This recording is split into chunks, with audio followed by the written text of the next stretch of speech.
So, may tanong ho ako sa inyo, no?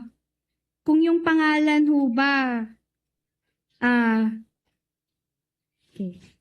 If the name appears to be funny, does that automatically mean that the name is fictitious? Kasi nga, may mga flash po na ARs dito. Your Honor, please, the question is misleading. The point of flashing these acknowledgement receipts were not the names. The names were incidental, that the names were funny or fruit salady or names of congressmen or senators, Your Honor, is immaterial. They were flashed because of the manner by which the funds were used. Your For Honor. medicines, Counsel, Your Honor. counsel, Counsel explaining. Attorney again. Gabonan, you have to admit you had fun. You had fun with the names We had too so when much you were fun, using Your it. Honor, but the- Exactly. So That's let her cross the witness based on those and Please, Attorney utilize it Gabonan. as well.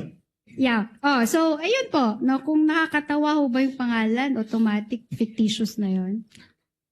Your Honor, again, Yes, fictitious. counsel. Just for the record, fictitious is her own conclusion. We have made no such conclusion as regards to the name, except perhaps that they are funny. Your Honor, Well, counsel, actually, that's not entirely accurate because in the complaint, you did allude to the fact that some of the names are fictitious based on the PSA documents that you attached as an annex to the complaint, although you're not yet there. You haven't gotten there yet.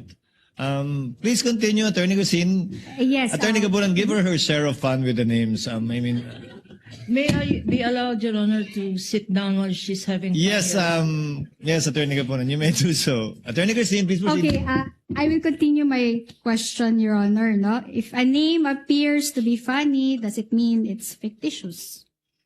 Hindi ko po siya masasagot kasi Hindi mo siya masasagot, meaning, hindi ko na wala po namang yung base yung sa name po kasi hindi ko masasagot kung totoo o hindi. opo Okay. tama. So, in short, hindi mo masasabi na porket nakakatawa yung pangalan, peke na yon. Yun ba yung sinasabi ninyo? Parang hindi po ako makakasagot dun sa tanong na ganun. Okay, basta walang findings na ganun, no? To clarify, let me help you a bit, Attorney Gusin.